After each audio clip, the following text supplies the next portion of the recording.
नमस्कार दोस्तों, मैं हूं रेलवे पॉइंट्समैन अंकुश। दोस्तों स्वागत है एक और नए वीडियो में। और आज की इस वीडियो में हम बात करने वाले हैं जो ग्रुप डी एग्जाम के लिए लास्ट के 15 दिन बचे हुए हैं, इसमें आपको क्या स्ट्रेटजी अपनानी है। क्योंकि अगर 17 नवंबर से एग्जाम होता है तो सिर्फ आपके पास 14-15 दिन ही बचे हुए हैं। और इन 15 दिनों में मैंने क्या किया था, मैंने कैसे अपनी स्टडी को मैनेज किया था, लास्ट के 15 दिनों में क्या वो गलतियां हैं जो शायद मैंने तो कर दी थी लेकिन आपको नहीं करनी है, क्योंकि उस टाइम पे मुझे उन गलतियों का पता नहीं था कि इसका परिणाम कितना बुरा हो सकता है। तो देखो, अब जो 15 दिन बचे हुए हैं इसमें गलती की बिल्कुल भी गुंजाइश नहीं है। जो इन गलतियों से बचेगा वही सिलेक्शन लिस्ट में अपना नाम देख पाएगा, क्योंकि यही 15 दिन ही डिसाइड करते हैं कि आप ये सिर्फ एग्जाम देने जा रहे हो या फिर सिलेक्शन लेने जा रहे हो। तो चलिए सबसे पहले वो 5 गलतियां बताते हैं जो अक्सर स्टूडेंट करते हैं लेकिन आपको वो करने से बचना है। इसके बाद हम कुछ एक्स्ट्रा टिप्स की भी बात करेंगे। देखो, सबसे पहली गलती जो स्टूडेंट अक्सर करते हैं कि जो उनका सिलेबस बचा हुआ है, नए नए जो टॉपिक बचे हुए हैं, जो इनको शुरू में कठिन लगते थे तो उनको उन्होंने शुरू में नहीं पढ़ा या बीच में नहीं पढ़ा है, अब उनको नया पढ़ने की वो कोशिश करते हैं। तो देखो, अब आपको ये नए टॉपिक बिल्कुल भी नहीं पढ़ने हैं। अब सिलेबस कंप्लीट करने का जो समय था वो चला गया है।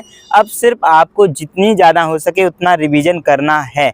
जो भी टॉपिक आपने अच्छे से कंप्लीट कर लिए हैं उसको रिवाइज कर करके अपने आप को उस चीज़ में मास्टर बना लो और 100% एक्यूरेसी के साथ उस टॉपिक के क्वेश्चन को सॉल्व करो। और अभी आपके जो मार्क्स है, अगर प्रीवियस ईयर में 70 के समथिंग भी आ रहे हैं तो बहुत अच्छे मार्क्स हैं। आप सिर्फ उसी का रिवीजन करो, डेली मॉक टेस्ट दो, 1 से 2 मॉक टेस्ट तो आपको देने ही देने होंगे। मॉक टेस्ट देने से आपकी अच्छी प्रैक्टिस बनी रहती है और रियल एग्जाम जैसा आपको फील आता है, इसलिए डेली 1 से 2 मॉक टेस्ट आपको जरूर देना है। और जितना सिलेबस आपने अब तक कंप्लीट कर लिया है सिर्फ उसी सिलेबस को आपको रिवाइज करना है।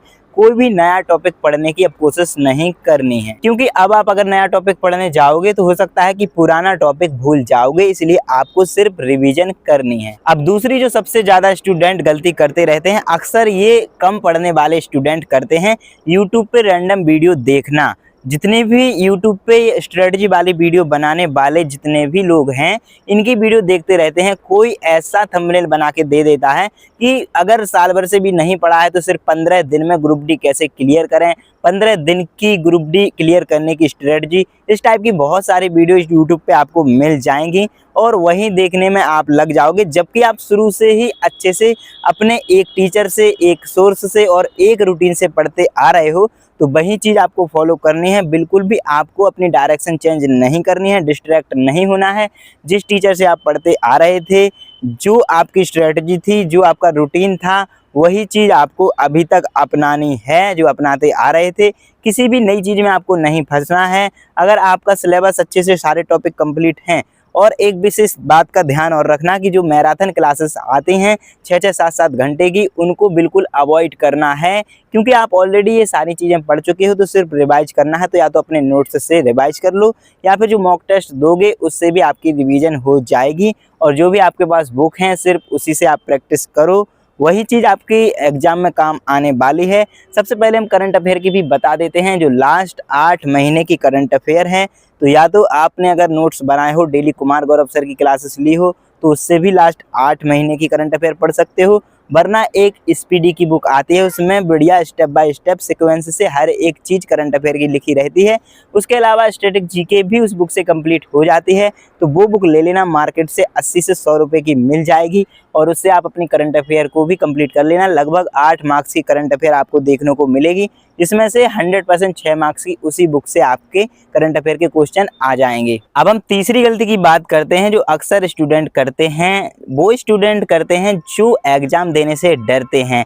वो अपनी नींद को त्यागते हैं और नींद से कंप्रोमाइज करते हैं। कुछ लोग ऐसा सोचते हैं कि हम इतने टाइम से तो लगातार अच्छे से पढ़ते ही आ रहे हैं, लेकिन लास्ट टाइम पे थोड़ा और ज़्यादा पढ़ लिया जाए, नींद में कंप्रोमाइज कर ली जाए और अपनी बॉडी को रिलैक्स नहीं देते हो। लेकिन एक बात याद रखना कि अगर आप अपनी बॉडी को रेस्ट नहीं दोगे, माइंड को रिलैक्स नहीं रखोगे, तो आपका जो एग्जाम देने का कंसंट्रेशन है वो आप बिल्कुल खो दोगे और आपको इसका बहुत बड़ा खामियाजा भुगतना पड़ेगा।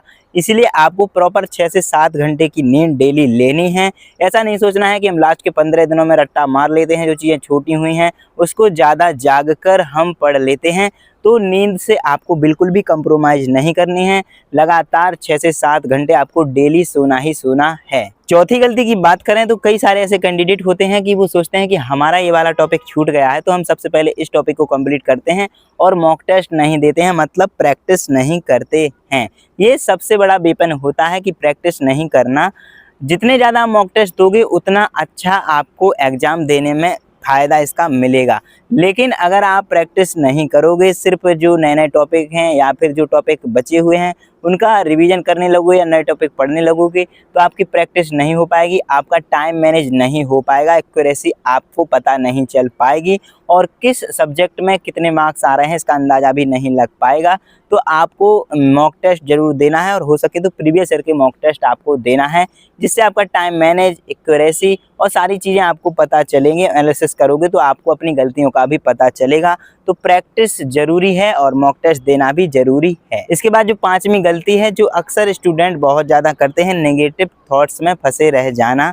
कई लोग ऐसा सोचते हैं कि बहुत ज़्यादा कंपटीशन है, मुझसे ये नहीं हो पाएगा, मैं नहीं कर पाऊंगा, और यही नेगेटिव चीज़ सोचकर आप अपनी एनर्जी को ख़त्म कर रहे हो। देखो, एक बात अपने आप से हर दिन आप बोलना कि चाहे कितना भी मुश्किल हो मैं ये करके दिखाऊंगा, चाहे कुछ भी हो जाए, क्योंकि पॉजिटिविटी से ही एग्जाम हॉल में कॉन्फिडेंस आता है। अगर आप नेगेटिव थॉट्स अपने मन में लाओगे, हमेशा नेगेटिव ही सोचोगे, तो इसका फ़र्क भी एग्जाम हॉल में आपको देखने को मिल जाएगा। तो हमेशा आपको मोटिवेटेड रहना है, फुली कॉन्फिडेंट रहना है, हमेशा पॉजिटिव सोचना है, और अगर लोग कुछ कहते हैं तो भी आपको उसकी बातों पे ध्यान नहीं देना है। इसके अलावा एग्ज़ाम की भी बात है कि कई लोग ऐसा सोच रहे हैं कि एग्ज़ाम बहुत ज़्यादा लेट हो रहा है, तो ये बात सिर्फ वही सोच रहे हैं जो अपनी तैयारी अच्छे से नहीं कर रहे हैं। तो हमेशा आपको पॉजिटिव रहना है, मोटिवेटेड रहना है। ये हमारी 5 गलती थी जो अक्सर स्टूडेंट को नहीं करनी चाहिए। अब 5 एक्स्ट्रा टिप्स हम आपको बताते हैं जो मेरे रियल एक्सपीरियंस से मैंने खुद वो टिप्स अपनाई थी और ये मेरा रियल एक्सपीरियंस है। सबसे पहले आपको 70-30 वाला रूल फॉलो करना है। 70% आपको जितना भी आपने पढ़ा है उसका रिवीजन करना है। 30% में आपको सिर्फ प्रैक्टिस करने के लिए मॉक टेस्ट देने हैं और उसकी अच्छे से एनालिसिस करनी है।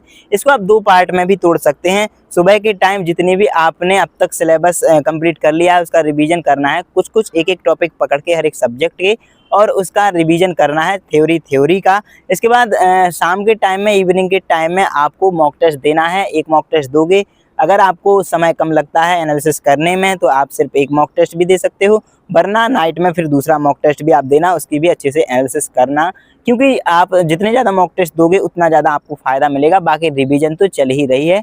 और मैं सिर्फ 2 ही चीज़ें करता था कि सुबह के टाइम से लेकर मैं लगभग दोपहर तक 4 से 5 घंटे सिर्फ रिवाइज ही करता था सारी चीज़ों को। इसके बाद शाम के टाइम में लगभग 3 से 4 बजे के समथिंग एक मॉक टेस्ट देता था। इसके बाद रात में सोने से पहले फिर से एक मॉक टेस्ट देता था, एक प्रीवियस ईयर का देता था और एक जो न्यू मॉक टेस्ट बुक में डला रहता है वो देता था, और उसकी अच्छे से एनालिसिस करने के बाद ही मैं सोता था।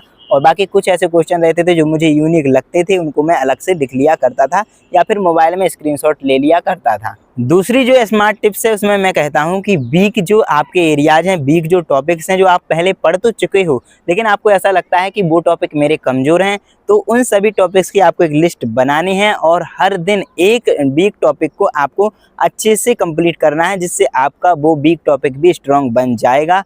और मेरे भी कुछ मैथ में 2-3 टॉपिक ऐसे थे, मेरे साइंस में तो बहुत ज़्यादा ही टॉपिक ऐसे थे जो कमज़ोर रहते थे। जैसे कि लाइट वाला चैप्टर है, लास्ट टाइम पे मैंने लाइट वाला चैप्टर को 2 से 3 बार पढ़ा था, तब जाके थोड़ा बहुत मुझे अच्छे से लाइट वाला चैप्टर आने लगा था।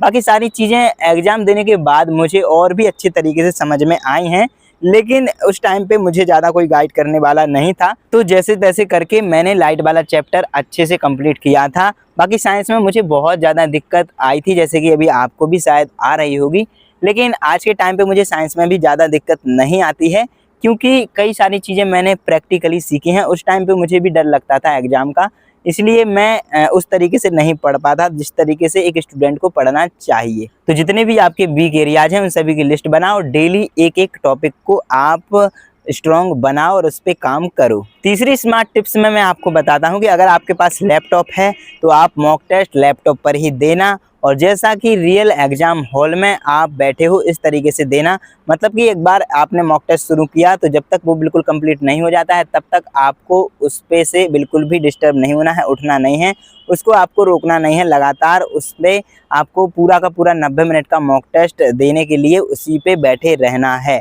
और लैपटॉप से आप माउस के द्वारा टेस्ट दोगे तो बिल्कुल जैसा रियल एग्जाम में आप दे रहे हो, जो मॉक टेस्ट है वो रियल एग्जाम जैसा आपको फील करा देगा। क्योंकि अगर आप एग्जाम से पहले ही एग्जाम जैसा प्रेशर फील कर लेते हो तो जो आपका रियल एग्जाम में प्रेशर रहेगा वो बिल्कुल कम हो जाएगा। देखो, चौथी स्मार्ट टिप्स में हेल्थ और माइंड सेट पे आपको ध्यान देना है, क्योंकि एक कोल्ड, एक फीवर या एक स्ट्रेस भी आपका एग्जाम बिगाड़ सकता है। कई सारे ऐसे कैंडिडेट होते हैं जो एग्जाम की प्रेशर की वजह से बहुत ज़्यादा डिस्टर्ब हो जाते हैं, या तो उनको बुखार आ जाता है या फिर वो स्ट्रेस की वजह से पढ़ाई में मन नहीं लगा पाते हैं। तो आपको सबसे पहले जंक फूड जितने भी हैं, जो फास्ट फूड हैं, उनको अवॉइड करना है। ज़्यादा से ज़्यादा आपको पानी पीना है। सुबह सुबह जाकर कोशिश करनी है कि थोड़ी वॉकिंग वगैरह कर लो और थोड़ी एक्सरसाइज भी कर लो, जिससे कि आपका जो माइंड है वो बिल्कुल शार्प रहेगा और आप बिल्कुल बॉडी से बिल्कुल हेल्दी रहेंगे, जिससे आपको एग्ज़ाम में भी बहुत अच्छा फील आएगा। और अगर आपको किसी भी तरह की कोई भी छोटी मोटी स्ट्रेस है तो उनको आप अपनी मनपसंद चीज़ों के साथ भुला सकते हैं। बाकी जब आप हेल्दी रहोगे तभी आप अच्छे से एग्जाम दे पाओगे, ये बात आप भी अच्छे से समझते होगे।